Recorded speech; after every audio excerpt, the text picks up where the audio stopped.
selamat datang. Selamat siang semua. Selamat siang Kak, selamat siang.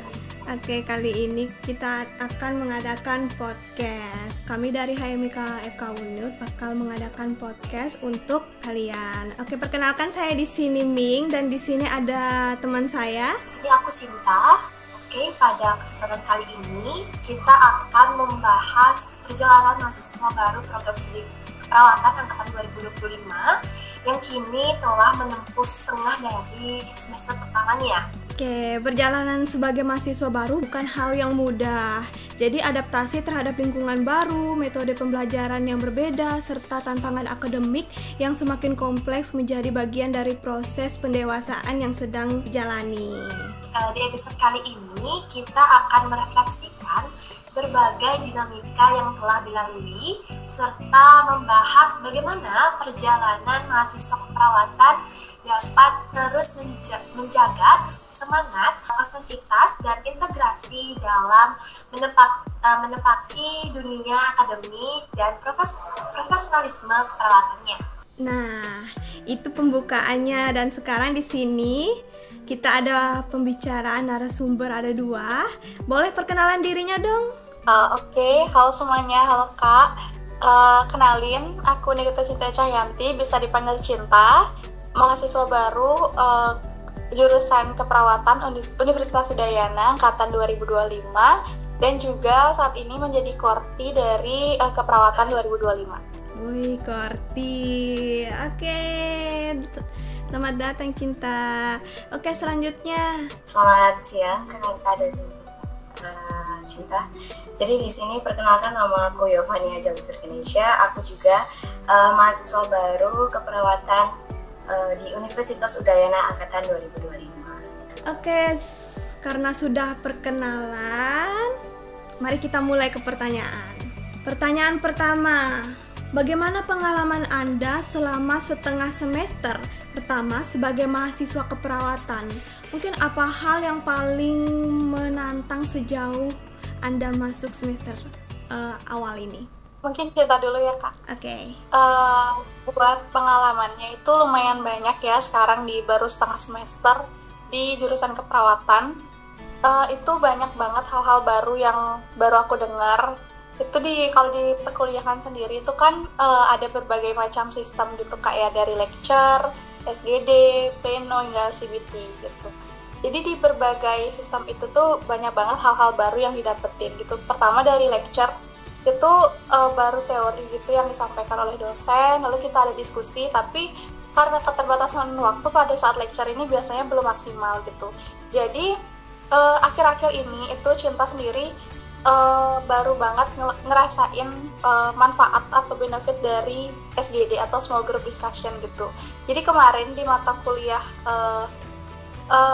konsep dasar keperawatan dan juga kebutuhan dasar manusia itu ada SGD-nya. Jadi di SGD itu yang sekitar 12 orang mahasiswa dan juga 1 dosen itu kita diskusi di sana dan lumayan banyak dapat pengalaman dari berbagai kasus yang terkait dengan teori yang sedang kita pelajari. Jadi SGD itu bermanfaat dan sekaligus menjadi pengalaman baru buat Cinta sendiri di perkuliahan saat ini. Terus juga ada pleno dan baru menjalani 2 matkul Kak ya, baru bahasa Indonesia dan juga agama. Nah itu bisa dibilang matkul dasar yang sudah kita dapetin di SMA, SMP, bahkan SD gitu. Jadi di kuliah ini mengulang, tapi juga banyak hal-hal baru yang dikaitkan dengan keperawatan gitu. Mata kuliah 2 itu yang dikaitkan dengan keperawatan. Lalu untuk CBT itu sekarang jadi mengenal gimana sistem ujian di keperawatan gitu. Dan juga kalau tantangannya mungkin kakak-kakak juga sudah pernah merasakan menjadi mahasiswa baru di jurusan keperawatan gitu ya, yang dibarengi awal-awal dibarengi dengan pelatihan manajemen dan juga kepemimpinan atau LKMM. Itu sih Kak tantangannya, jadi ngebagi antara tugas di kelas, tugas kuliah gitu dari dosen, dan juga tugas LKMM ini gitu. Tapi sejauh ini masih bisa dijalani, masih bisa diatur. Cuma itu susahnya sekarang jam tidurnya jadi berkurang gitu dan berbeda gitu dari masa peralihan dari SMA ke sekarang. Itu tantangannya sih Kak. Oke, berarti masa adaptasi sudah dimulai. Oke, pertanyaan kedua. Oke, dari Sinta. Oke, pertanyaan kedua, gimana sih dalam proses adaptasi ini terhadap lingkungan kampus dan sistem perkuliahan yang baru? Strategi apa yang paling membantu kalian sejauh ini? Jadi bagi saya, jujur ya Kak, sebagai mahasiswa baru keperawatan itu, proses adaptasi bagi saya itu rasanya kayak kita benar-benar dilempar di sebuah kolam, lalu kita benar-benar disuruh untuk belajar cepat-cepat buat berenang gitu. Jadi menurut saya pribadi, strategi yang bisa saya terapkan sejauh ini itu adalah cepat beradaptasi dalam konteks apapun. Lalu juga bekerja sama dalam tim, karena seperti yang kita ketahui ya Kak, bahwasanya di keperawatan ini materinya itu sangat kompleks sekali. Jadi seperti anatomi, fisiologi, dan lain sebagainya. Jadi bagi saya sendiri, belajar kelompok itu sangat wajib bagi saya. Dan contohnya kayak SGD itu, SP itu harus kita manfaatkan dengan sebaik-baiknya, karena di forum diskusi seperti itu kita bisa membagi tugas kayak meringkas materi yang berat, dan kita bisa sharing-sharing pemahaman dengan teman-teman, karena daripada kita pusing sendiri nih baca ratusan halaman buku yang kita nggak tahu itu bakal masuk nggak ya di otak kita gitu. Jadi menurut saya lebih efektif itu adalah memaksimalkan waktu SGD dan juga diskusi itu. Kita juga bisa merangkul teman kita yang memiliki insight yang lebih dari kita, dan juga mengajak mereka untuk bekerja sama untuk belajar mengulang materi seperti itu. Lalu juga kayak solidaritas itu juga penting sih Kak. Aku juga banyak lihat di second account teman-temanku bahwasanya gak jarang dari mereka itu curhat tentang beban mahasiswa baru seperti kita, kayak berat banget ya jadi perawat, jadi mahasiswa baru di keperawatan gitu. Jadi memang kompetisi itu penting ya di masa perkuliahan, namun solidaritas itu juga penting, kayak kita juga bisa sharing materi, cuma dengerin keluh kesah mereka. Jadi itu bisa menjadi salah satu terapi yang paling ampuh bagi kita mahasiswa baru gitu. Lalu yang kedua, strategi bagi saya itu adalah mengubah sistem belajar. Jadi kita kan sekarang udah jadi mahasiswa nih Kak, mungkin mode belajar kita bisa diubah juga kan ya. Jadi dari yang awalnya mode siswa, jadi menjadi mode mahasiswa seperti itu. Mungkin di awalnya kita di SMA itu cuma menghafal teks-teks yang panjang tanpa tahu konsep dari apa sih isi dari apa yang sesuatu yang kita hafalin itu. Kalau di kalau di mahasiswa ini beda lagi Kak. Kita harus benar-benar paham tentang konsep apa yang kita hafalin, apa yang kita baca gitu. Kalau misal sebagai contoh nih, kita SGD ya. SGD kan ada beberapa kasus yang harus kita pecahin. Nah, kita nggak boleh asal comot dari AI gitu aja Kak. Karena kita udah bukan siswa lagi gitu. Itu sih dari aku. Terus yang ketiga adalah mementingkan prioritas di atas kebutuhan kita. Jadi bagi saya belajar dan juga istirahat itu sama, porsinya sama, tidak berat sebelah. Karena menurut saya sendiri ya, saya pribadi, kalau misal saya kelelahan dan saya kurang istirahat, materi yang saya pelajari itu tidak masuk di otak saya. Jadi nggak ada istilahnya kita harus belajar yang benar-benar too much gitu lalu kita mengesampingkan istirahat kita. Itu menurut saya itu sangat salah. Jadi kita harus menyeimbangkan antara kedua itu. Dan selanjutnya juga ini yang nggak kalah penting, belajar dari cutting. Mungkin bagi aku juga belum menemukan cutting yang benar-benar bisa buat sharing ya. Tapi ini menurutku penting banget karena pengalaman dari cutting itu sangat penting. Kak. Misal kita cari tahu apa ya, pengalaman dari cutting itu, kayak cara kita menghadapi sifat-sifat dosen, masing-masing dosen itu kayak apa gitu. Jadi ini kayak apa ya, ilmu yang nggak bisa kita temuin di buku gitu. Jadi itu sangat krusial sih walaupun kelihatannya remeh. Itu aja sih. Nanti juga bakal terbiasa. Oke, Sinta ada kata-kata buat adiknya? Oke, yang sudah dijelaskan tadi juga sama Gandes, mungkin itu benar sih katanya, karena dari awal kita siswa jadi mahasiswa, mungkin strategi adaptasinya mungkin dari berbagai mahasiswa pun beda-beda ya. Mungkin strategi adaptasinya karena kita kan dari yang awalnya kita menjadi siswa akhirnya menjadi mahasiswa itu pasti harus berbaur sama situasi gitu, dari situasi akademik, mungkin situasi dari lingkungannya. Mungkin kita punya strategi masing-masing untuk caranya kita beradaptasi gitu. Tadi aku dengar yang curhat-curhat ke second account, mungkin itu salah satunya aku kayaknya. Oke, selanjutnya bagaimana Anda membagi waktu tadi udah ya, mungkin ini lebih spesifik antara kegiatan akademik, praktik, kehidupan pribadi agar tetap seimbang dan sehat secara mental kalian. Ya, jadi kalau soal pertanyaan tadi tentang membagi waktu antara akademik, praktik dan juga kehidupan pribadi gitu ya Kak ya.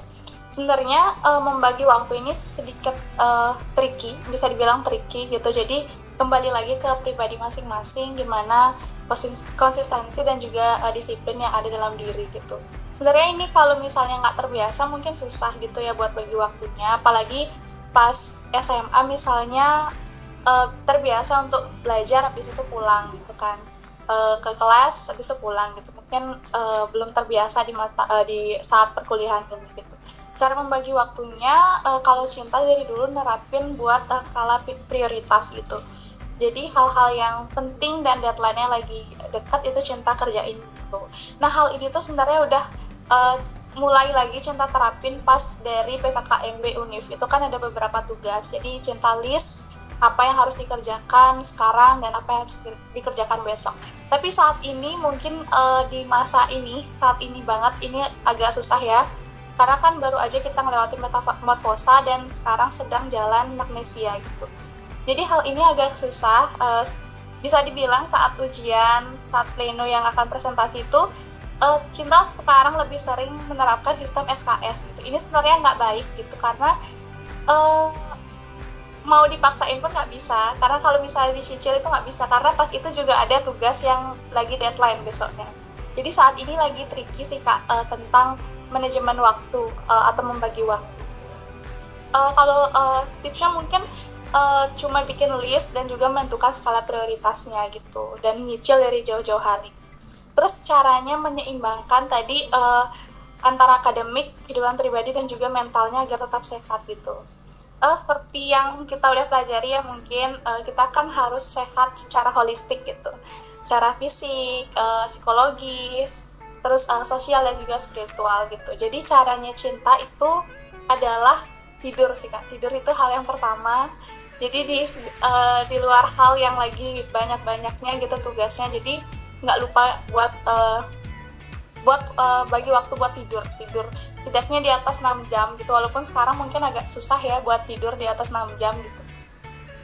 Dan selain itu juga saat ini yang lagi nenangin atau bisa nyimbangin mental Cinta yang agak kaget gitu ya dengan dunia perkuliahan, itu saat ini adalah nonton drakor gitu. Jadi seimbangin dengan hobi atau kesukaan gitu. Kalau Cinta saat ini lagi ada drakor ongoing gitu yang Sabtu Minggu, dan kebetulan itu ongoing, jadi nggak perlu buat maraton yang sampai berbelas-belas jam buat nonton drakor, tapi 1-2 jam setiap Sabtu Minggu gitu. Jadi mumpung dia ongoing, jadi saat ini itu menghibur sih, dan nggak bikin relax juga, nggak bikin terlalu beban sama tugas-tugas kuliah gitu. Jadi itu sih Kak, buat menyeimbangkan antara akademik, tugas dan juga mentalnya biar tetap sehat itu mencari kesukaan gitu, mencari kesenangan gitu. Selain belajar tentu kita harus menghibur diri gitu biar nggak terlalu tertekan dan bisa terbiasa dengan tantangan-tantangan baru ke depannya gitu sih Kak. Oke, jalani aja ya, nanti semester 2 mungkin tidak terlalu ke ini. Karena semester 1 tuh kayak macam aku dulu, metamorfosa, magnesia, terus digabung sama disnatalis. Jadi kan bentrok sama perkuliahan. Jadi ya jalani aja, nanti kangen kok sama RKMM-nya. Makasih Cinta. Selanjutnya pertanyaan terakhir deh. Pertanyaan selanjutnya itu, adakah momen atau pengalaman tertentu yang membuat kalian itu merasa semakin yakin memilih jurusan keperawatan ini? Izin sharing mengenai pengalaman saya. Jadi yang membuat saya semakin yakin untuk menjadi seorang perawat itu adalah saat itu di masa SMA itu kan ada yang namanya bedah jurusan. Dan di situ terdapat pembicara yang backgroundnya juga seorang perawat. Jadi beliau sempat mengatakan sepatah kalimat bahwasanya obat itu menyembuhkan penyakit. Namun yang bisa menyembuhkan manusianya hanya caring, seperti itu. Jadi saya kayak langsung klik gitu sama kalimat yang disampaikan oleh beliau. Saya juga merasa bahwasanya hanya perawat yang bisa menghabiskan banyak waktu dengan pasien gitu, bisa caring dan curing lebih lama dengan pasien seperti itu. Dan aku sadar kalau perawat itu bukan hanya sekedar pembantu dokter kayak yang apa orang lain katakan seperti itu. Namun perawat ini adalah dia berada pada garda terdepan, dia yang melihat ketakutan pasien, dia yang melihat keluh kesahnya keluarganya pasien. Jadi sentuhan kita, empati yang kita berikan kepada pasien itu sangat berdampak gitu bagi orang lain, bagi pasien kita. Jadi keren aja kalau misal kita bisa berdampak bagi orang lain melalui ilmu-ilmu yang kita dapatkan gitu. Lalu yang kedua ada pengalaman saya waktu itu saat SGD. Ada salah satu dosen fasilitator SGD yang memberikan penekanan bahwasanya empati kita, senyuman kita, sentuhan kita, apa yang kita lakukan kepada pasien itu merupakan salah satu komunikasi terapeutik yang emang nggak bisa digantikan oleh obat semahal apapun, karena itu emang kondisi yang emang nggak bisa digantikan gitu, yang caring dan curing seorang perawat itu. Jadi menurut saya pekerjaan profesi ini tuh sangat mulia sekali dan tidak hanya mementingkan otak saja, tapi juga rasa empati yang ada di dalam diri kita gitu. Seperti itu Kak. Kasih ya Andes. Benar sih katanya, benar, karena perawat itu kan tidak hanya seperti dokter yang memberikan obat, tapi memberikan caring kepada pasiennya, dimana perawat itu kan pastinya memberikan seperti kayak teman kepada pasiennya itu gitu, memberikan caring, memberikan semangat untuk pasiennya supaya sehat gitu sih. Oke, terima kasih Sinta. Ternyata ada pertanyaan lagi satu terakhir. Setelah melewati setengah perjalanan semester ini, apa harapan atau target pribadi yang Anda ingin capai hingga akhir semester pertama?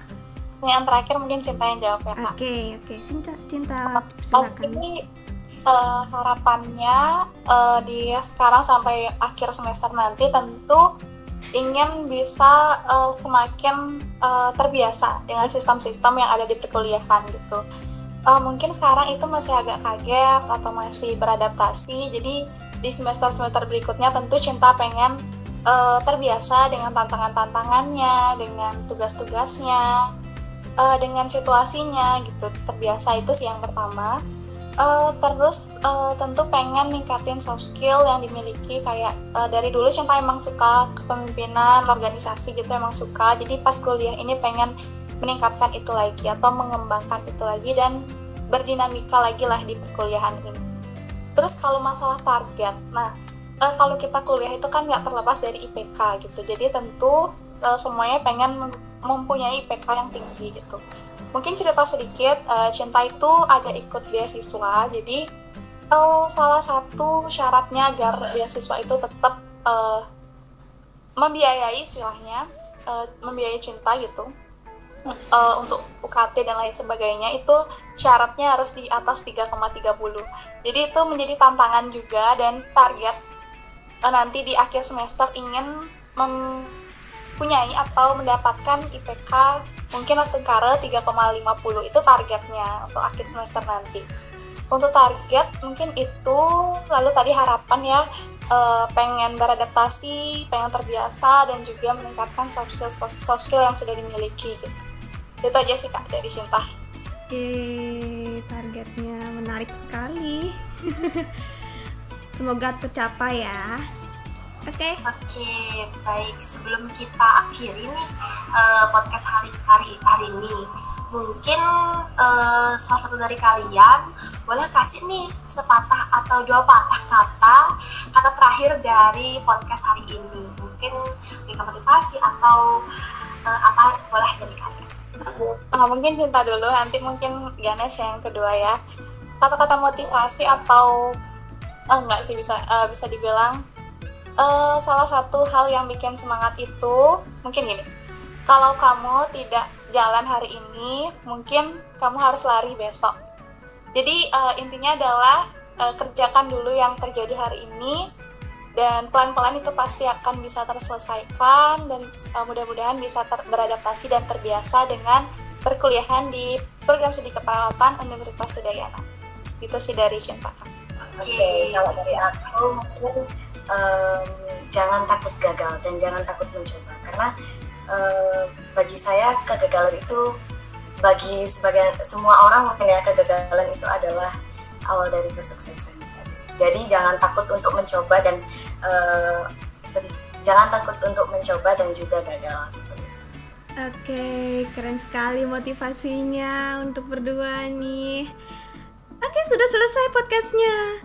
Demikian perbincangan kita pada episode kali ini yang membahas perjalanan mahasiswa baru keperawatan angkatan 2025 dalam menapaki setengah semester pertama. Perjalanan ini tentu tidak selalu mudah, namun setiap tantangan adalah bagian dari proses pembelajaran dan pembentukan karakter sebagai calon tenaga kesehatan yang profesional. Dan dari kami juga berharap podcast ini dapat menjadi refleksi sekaligus motivasi bagi seluruh mahasiswa, khususnya bagi rekan maba keperawatan 2025 untuk terus melangkah dengan semangat, konsisten, dan keyakinan kalian. Oke, terakhir, sampai jumpa di episode selanjutnya. Tetap semangat menuntut ilmu dan teruslah menjadi pribadi yang tangguh dan peduli. Dadah, bye-bye. Terima kasih Cinta, Ganesh. Semangat. Terima kasih Kak. Semangat. Sama dia. Semester 2 bagus kok, semester 2 menyenangkan.